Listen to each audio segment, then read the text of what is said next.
Assalamualaikum warahmatullahi wabarakatuh.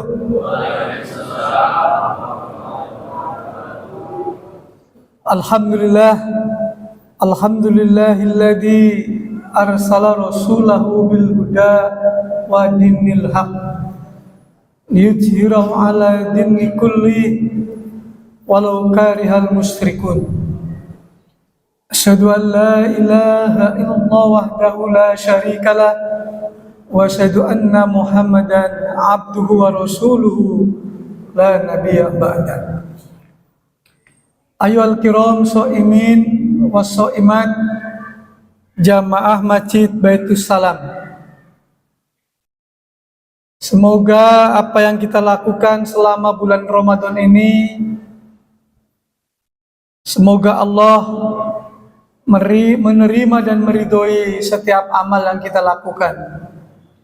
Dan mudah-mudahan Ramadan ini adalah Ramadan yang terbaik di antara Ramadan yang telah kita lalui. Tentunya dengan Ramadan yang terbaik ini, kita juga ingin menjadi orang yang terbaik di sisi Allah Subhanahu wa Ta'ala. Hadirin rahimakumullah, langsung tema ceramah ini adalah hidup mulia bersama Al-Quran. Hadirin rahimakumullah, siapapun yang bersama Al-Quran dimuliakan oleh Allah.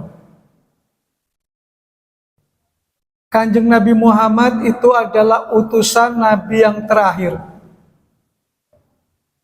Setelah begitu lama dari tugasnya Nabi Isa ke Nabi Muhammad, tidak ada Nabi begitu panjang sekali. Maka dunia, khususnya di Mekah, itu masyarakat dalam keadaan yang sangat-sangat jahil, sangat-sangat bodoh, tenggelam. Oleh karena itu kemudian Allah mengutus Nabi yang terakhir.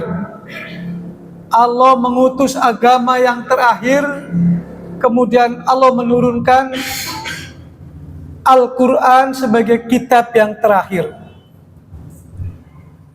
Maka Al-Quran diturunkan oleh Allah kepada Kanjeng Nabi Muhammad itu, maka Allah memilih malaikat yang terbaik di antara malaikat. Pemimpinnya para malaikat, yakni malaikat Jibril alaihissalam, malaikat yang terbaik. Kemudian Al-Quran diturunkan kepada manusia yang paling terbaik di antara manusia sejagat raya alam ini, Habibil Mustafa, kekasih dan pilihan Allah Subhanahu wa Ta'ala, yakni Kanjeng Nabi besar Muhammad Sallallahu Alaihi Wasallam. Malaikat yang terbaik, manusia yang terbaik, diturunkan kitab yang terbaik, Al-Quran. Kemudian dipilih di bulan yang paling terbaik, yakni bulan Ramadan. Karena di bulan Ramadan ini ada satu malam yang nilainya lebih dari 1000 malam. Jadi semuanya serba terbaik. Karena apa? Karena ini untuk menutup agar manusia di akhir zaman ini adalah manusia-manusia yang mendapatkan derajat yang terbaik di sisi Allah Subhanahu wa Ta'ala. Kalau kita sudah dikasih manusia yang terbaik menjadi pemimpin kita, kitab suci yang terbaik untuk mengatur hidup kita, di bulan terbaik untuk kita, maka tidak ada pilihan lain kecuali kita sebagai manusia, sebagai hamba Allah, untuk menerima yang terbaik ini. Jadi pilihan kita ini harus menerima yang terbaik ini. Maka kemudian Allah menurunkan Al-Quran itu dengan tugas untuk apa? Melakukan transformasi. Kalau dalam bahasa keren kita adalah perubahan. Kenapa Allah menurunkan Al-Quran untuk merubah? Agar manusia itu hidupnya sejalan dengan yang Allah perintahkan. Agar hidupnya berkualitas di sisi Allah. Tidak asal hidup. Oleh karena itu, rahmakumullah, maka Al-Quran diturunkan, A'udzubillahi minasyaitonirrajim, Alif Lam Ra, kitabun anjalnahu ilaika litukhrijan nas minad dulumat ilan nur. Alif Lam Ra kitabun. Inilah Al-Quran yang aku turunkan kepada engkau ya Muhammad untuk mengeluarkan manusia minad dulum, dari kegelapan, dari kebodohan, dari kejahilian, dari kesombongan, dari keangkuhan. Tidak tahu arah hidup itu mau kemana. Maka Allah turunkan Al-Quran minad dulumat ilan nur, agar mereka menunjuki hidup ini dengan cahayanya Allah, dengan nurnya Allah, yakni Al-Islam. Jadi kalau manusia dilahirkan tanpa Al-Quran, maka manusia tidak ada artinya. Ketika alam semesta itu diciptakan, tidak ada Al-Quran, maka alam semesta ini tidak akan menjadi baik. Begitu juga kehidupan. Tatkala kehidupan ini tanpa diturunkan Al-Quran, maka kehidupan itu akan membawa kehancuran. Maka kemudian Al-Quran diturunkan, dibuktikan oleh Allah kepada Kanjeng Nabi. Maka hadirin rahimakumullah, maka Allah menetapkan bahwa Al-Quran itu adalah sempurna. Artinya apa? Artinya Al-Quran itu mampu memberikan jawaban tentang hidup dan kehidupan manusia. Manusia itu mau kemana arah hidupnya? Apa tujuannya? Bagaimana cara meraihnya? Al-Quran diturunkan oleh Allah. Watamat kalimatu rabbika, telah sempurnalah kalimat dari Tuhan kalian. Sidqa, benar, wa adlan, adil. Jadi kalau kita hidup ingin benar, nggak ada jalan lain kecuali dengan Al-Quran. Kalau kita hidup ingin mendapatkan keadilan, tidak ada jalan lain kecuali dengan Al-Quran. Maka begitu Nabi menjadikan Al-Quran itu menjadi bimbingannya, menjadi arahannya, maka manusia itu diangkat derajatnya oleh Allah Subhanahu wa Ta'ala. Tidak ada setiap persoalan apapun di dunia kehidupan manusia kecuali Al-Quran menjelaskan kepada orang itu. Wa nazzalna 'alaikal kitab tibyan likulli syai'. Kami turunkan Al-Quran untuk apa? Tibyan, untuk menjelaskan segala sesuatu. Manusia hidup itu yang memberikan perangkatnya Allah. Manusia punya mata, punya telinga, punya hidung, punya rambut, punya hati, punya perasaan, punya nafsu. Itu yang menciptakan Allah, dan Allah yang paling tahu tentang manusia. Maka ketika perangkat ini dipakai tidak sejalan dengan Al-Quran, maka orang itu akan tersesat. Orang itu akan rusak. Orang itu akan berbuat zalim. Orang itu tidak akan berbuat adil. Orang itu akan berbuat sebebas-bebasnya. Saya tanya, di negeri ini kira LGBT ada nggak nih Pak? Kurang keras? Banyak. Di sini riba boleh nggak Pak? Boleh nggak?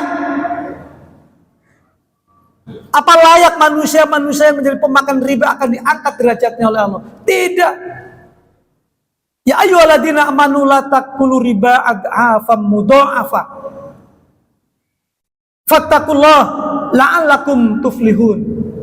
Hai orang-orang beriman, janganlah kalian memakan riba. Fattaqullah, hendaklah kalian takut kepada Allah, la'allakum tuflihun, agar kalian menjadi orang beruntung. Orang sekarang kalau nggak pakai riba katanya nggak bisa kita punya modal. Ya jelas lah, Karena uang dikuasai oleh IMF dengan perangkatnya seluruh dunia, mereka yang mengendalikan siapa yang bisa mendapatkan uang. Mereka yang ngatur. Fatakunar, takutlah kalian kepada neraka. Fatakunar, hendaklah kalian takut kepada neraka. Uiddat lil kafirin, yang Allah berikan kepada orang-orang yang ingkar. Ini surat Al-Imran. Fattaqun narul lati uiddat lil kafirin. Hendaklah kalian takut dengan api neraka yang Allah berikan kepada mereka. Jadi hari ini kita hidup kalau tidak sejalan dengan Al-Quran, Pak, belangsak, Pak. Pengen tahu siksa api neraka itu? Siksa api neraka itu 70 kali lipat panas yang ada di dunia. Api di Indonesia ini yang paling panas itu di Krakatau Steel. Itu adalah 2000 derajat yang mampu melelehkan baja. Kalau 2000 kali 70 berapa? 140.000 derajat. Jadi Al-Quran itu diturunkan agar kita punya keyakinan terhadap perkara-perkara yang gaib. Surga neraka itu gaib. Allah itu gaib. Rizki itu gaib. Takdir Allah itu gaib. Hanya orang-orang beriman yang sanggup untuk memahami itu. Jadi jangan main-main. Nah, oleh karena itu 140.000 derajat bisa kita bayangkan, Pak. Ya. Nah ini. Nah, oleh karena itu rahmakumullah, Al-Quran Allah turunkan untuk menjelaskan artinya apa. Kita nggak usah kreatif jadi orang Islam ini. Yang dibutuhkan adalah menjadi orang yang taat, bukan kreatif. Al-Quran tidak perlu dikreatifkan lagi. Yang ada adalah menjadi orang yang taat. Maka Ramadan ini, hadirin rahmatullah, dipilih oleh Allah menjadi pendidikan diklat terbaik di dunia. Kenapa Ramadan itu menjadi diklat terbaik untuk umat manusia dunia? Karena seluruh nabi-nabi sebelumnya dihadirkan Ramadan.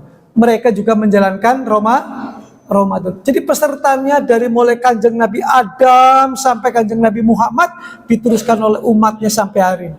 Berapa umat Islam sekarang yang menjalankan Syaum Ramadan? Jadi diklat ini terbaik, yang memerintahkan Allah, pesertanya seluruh dunia tanpa pandang bulu, orang kaya, orang miskin, pejabat apapun harus ikut pendidikan Ramadan. Tujuannya jelas, untuk menjadi orang yang paling mulia di sisi Allah. La'allakum tatakun, agar kalian itu menjadi orang yang takwa. Orang yang bertakwa yakni itkum minanar, agar mereka itu dijauhkan dari siksa api neraka. Jadi buat orang beriman, Ramadan ini harus menjadi apa? Pendidikan terbaik. Maka Ramadan itu tergantung, kualitas seseorang mengisi Ramadan itu tergantung dari persiapan yang dia siapkan.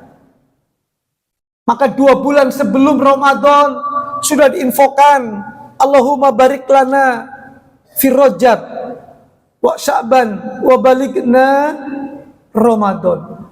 Orang yang serius 2 bulan sebelum Ramadan dia sudah berdoa kepada Allah. Semoga diberikan keberkahan di bulan Rajab, diberikan keberkahan di bulan Sya'ban, kemudian dihadirkan di bulan Ramadan. Sekarang kita sudah hadir di bulan Ramadan. Mau apa? Ingin mendapatkan apa kita di bulan Ramadan? Nah, disinilah pentingnya kita sekarang punya satu komitmen yang kuat. Tidak ada pendidikan Ramadan yang belajarnya mulai dari waktu subuh sampai maghrib, kurang lebih 13 jam. Di Eropa sana yang daerah kutub ada yang sampai hampir 20 jam, Pak. Kira-kira berat mana 13 sama 20? Berat mana, Pak? Berat mana saudara kita yang ada di Palestina, Pak? Saudara kita di Palestina, Pak. Kira-kira berat nggak puasanya, Pak? mereka dibombardir, dibunuh oleh orang-orang Israel. Kita ini di daerah kota terutama enak, nyaman atau berat? Enak, nyaman, sahur, bisa bangun. Kalau di sana sahur, jelegur. Buka puasa bersama, enak. Di sana ngais-ngais, kita kemana dapat makanan itu? Jadi ujian Allah itu berat buat kita. Nah, oleh karena itu agar kita sukses menjadi manusia yang berkualitas, Allah turunkan Al-Quran. Bagaimana sikap kita terhadap Al-Quran? Maka kita harus yakin Al-Quran itu kata Allah diturunkan itu bukan untuk dibaca. Bukan itu maksudnya. Inti dari Al-Quran itu diturunkan agar Al-Quran itu menjadi pedoman. Siapa yang mengatakan Allah? Hada kitabun anjalnahu mubarak. Hada basoirul linnas, kata Allah. Al-Quran itu adalah basoir, petunjuk linnas bagi manusia. Wahuda warahmah, yang memberikan petunjuk dan rahmat liqaumi yuqinun, bagi kaum yang meyakini. Kalau Al-Quran tidak sampai kita yakini, nggak mungkin Al-Quran akan jadi aturan. Paling berani Al-Quran dilombakan. Saya tanya nih, ini di Jalan Kesejahteraan berani nggak lomba baca Al-Quran? Ada nggak di sini? Kemarin? Dapat hadiah nggak? Tapi kalau kita mengamalkan Al-Quran dapat apa sekarang, Pak? Coba Bapak sampaikan di depan istana. Ya kan? Wa man lam yakum bima anzalallah, barang siapa yang tidak berhukum dengan hukum Allah, faulaika humul kafirun, dzalimun, fasikun. Surat Al-Maidah. Tapi kalau kita menyampaikan ya ayyuhalladzina amanu kutiba alaikumusiyam kama kutiba alal ladzina min qablikum la'allakum tattaqun. Semua masjid hampir di seluruh dunia, istana, di rumah, di jalanan dibaca ayat ini. Coba turun lagi setelah ayat itu. Ya ayyuhalladzina amanu kutiba alaikum qisos. Ya ayyuhalladzina amanu kutiba alaikumul qisos. Hai orang-orang beriman, diwajibkan kalian untuk berkisos. Apa itu kisos? Menerapkan hukumnya Allah. Yang mencuri dipotong, yang membunuh, ya kan, dirajam. Ini Al-Quran, Pak. Wasariku. Yang laki-laki yang mencuri, perempuan yang mencuri, faqta'u aydiyahuma, maka potong kedua tangannya. Surat Al-Maidah, Pak. Nah, kalau Al-Quran diturunkan terbaik, tapi kita hanya dipakai yang nyaman-nyaman saja. Sama begini bapak-bapak, kalau bapak-bapak dikasih seorang istri bidadari yang cantik semelekete, tapi kalau cuma dipegang tangannya saja, kira-kira gimana, Pak? Enak apa enggak enak? Enak, Pak, tangannya aja sudah. Bilang aja enggak enak. Pertama kan saya nikahkan, ya kan, saya diterima, oh cium tangannya, udah. Setelah cium tangan enggak dipakai tuh istrinya, Pak. Tapi kewajiban kita ngasih nafkah jalan terus. Mau punya istri begitu, Pak? Jadi kalau kita dikasih wanita terbaik aja, kita mengadakan pesta walimah, wah, kita undang untuk menyaksikan, itu dikasih wanita. Ini kita dikasih bukan manusia, bukan emas, bukan lautan, tapi Al-Quran. Apa kata Imam Al-Ghazali tentang Al-Quran itu? Al-Quran itu seperti samudra yang sangat luas.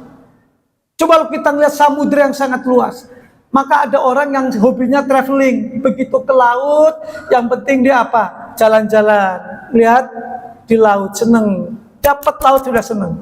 Ada yang kedua nelayan, kalau ke laut carinya apa? Nyari ikan. Apalagi kalau pelaut, kalau dia ke laut untuk nyebrang. Kalau tukang selam, dia ke dalam cari-cari, ternyata di dalam hadirin rahimakumullah ada mutiara, ada permata. Makin ke dalam, makin berharga. Di dalam lagi ada namanya minyak. Di dalam lagi ada namanya gas. Jadi Al-Quran Pak, kalau dibaca Al-Fatihahnya aja sudah membuat kita bahagia. Apalagi Dzalikal kitabul la raiba fihi hudal lil muttaqin. Al-Quran itu adalah kitab petunjuk bagi orang-orang yang bertakwa. Tidak ada keraguan di dalamnya. Jadi kalau kita memandang Al-Quran seperti orang traveling, kita cuma senang baca Al-Quran saja. Oh kalau orang teknokrat, teknologi, oh dia hanya senang ke dalam aja ngambil permatanya, emasnya. Kita sebagai seorang muslim diperintahkan oleh Allah, ya ayyuhalladzina amanu udkhulu fisilmi kafah. Masuklah ke dalam Islam secara kafah, total. Yang manis kita telan, yang pahit kita telan. Semua ditelan. Ini namanya orang yang punya loyalitas. Ini namanya orang yang punya komitmen. Tadi imam membacakan, siapa orang yang punya komitmen dengan Islam? Innalladzina qalu rabbunallah summastaqamu. Sesungguhnya orang yang mengatakan Rabb kami Allah, yang menciptakan kami Allah, yang mengatur kami Allah, summastaqamu, kemudian dia istiqomah memegang pernyataan itu dengan kuat. Tatanazzalu alaihimul malaikah, Al-turunkan kepada orang itu malaikat, ala takhafu wala tahzan. Maka ketika orang diturunkan malaikat dengan Al-Quran, dia akan menjadi orang yang kuat.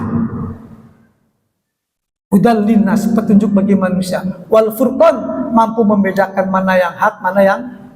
Coba negeri ini diadakan nuzul Quran udah berapa kali nih Pak? Sampai nuzul Quran di istana, ngaruh nggak kira-kira Al-Quran Pak? Jawab ini Pak. Al-Quran masuk istana ngaruh nggak Pak? Nggak ngaruh. Kenapa nggak ngaruh? Ayo. Ya? Al-Quran ini Pak, kalau ibarat obat Pak, kalau obat cuma dibaca bodrek, ya, terus tolak angin, dibaca itunya aja, ngaruh nggak dengan kesehatan kita? Harusnya diapain? Iya, diminum, dipakai. Al-Quran ini kalau dibacakan di istana, dibacakan di mana Masjidil Haram, di Mekah, nggak ngaruh Pak kalau cuma dibaca Pak. Kapan Al-Quran itu akan memberikan pengaruh? Kalau Al-Quran itu menjadi petunjuk. Hada basairu linnas. Al-Quran itu petunjuk bagi manusia. Kalau manusia sudah menjadikan Al-Quran sebagai petunjuk, maka ketika dia berinteraksi pertama kali belajarnya saja akan Allah angkat derajatnya. Khairukum man ta'allamal Qur'an wa 'allamahu. Sebaik-baik kalian adalah orang yang mau membaca Saya baru pulang Pak dari Medan. Habis ngisi pengajian ada jamaah Pak Ustadz. Oh, kira-kira Pak Ustadz nanti 2024 mau RI 1 yang mana Pak Ustadz? Habis jelasin Quran,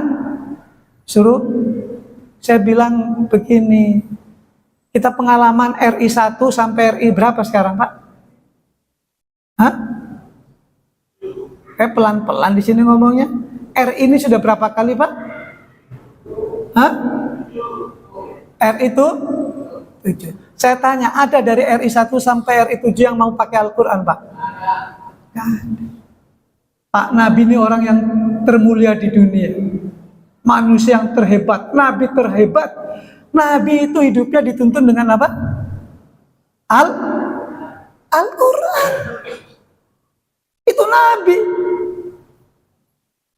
Apalagi kita yang jauh dari Nabi, nggak pernah ketemu Nabi, pengen selamat, pengen masuk surga. Kalau RI 8 ini mau pakai Al-Quran, saya orang yang terdepan. Bapak-bapak siap nggak?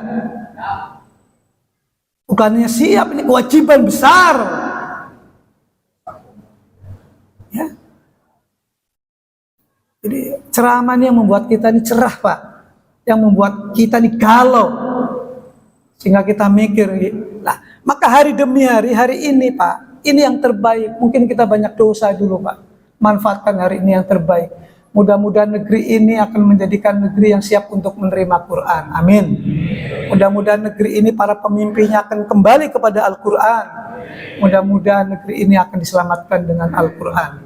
Maka kata Rasulullah, man ja'allahu amamahu qaddahu ilal jannah. Siapa orang yang menjadi Al-Quran sebagai imamnya, sebagai petunjuknya, orang itu akan dituntun Allah untuk masuk surga.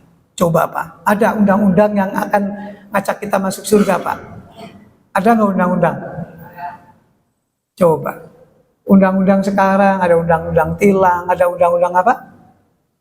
Bukan kita masuk surga ya.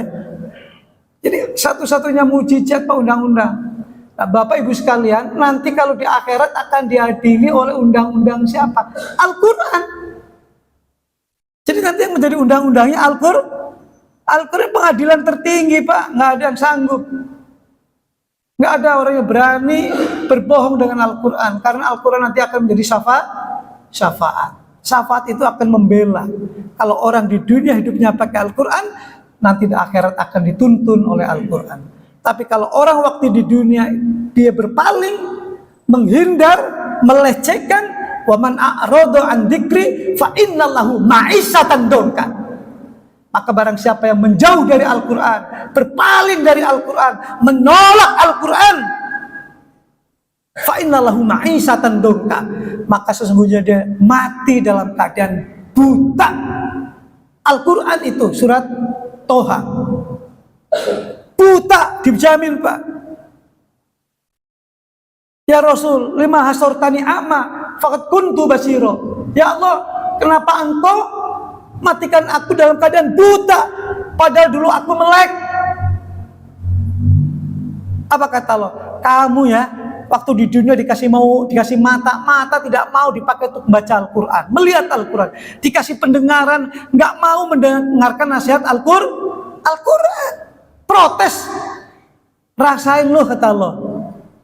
Kata orang Betawi lo, nyungsep lo.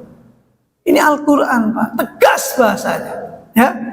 Ya, mudah-mudahan kita yang sadar, kita yang waras, punya akal, kita harus melakukan pencerahan, mengajak orang-orang ayo kembali kepada Quran, kembali kepada Quran. Insya Allah kalau kembali kepada Al-Quran, umat ini menjadi kuat. Saya tanya bapak-bapak nih, ada yang rumahnya sebelah kidul, selatannya masjid ini ada nggak? Siapa yang rumahnya di sebelah kiri masjid ini? Ada? Siapa?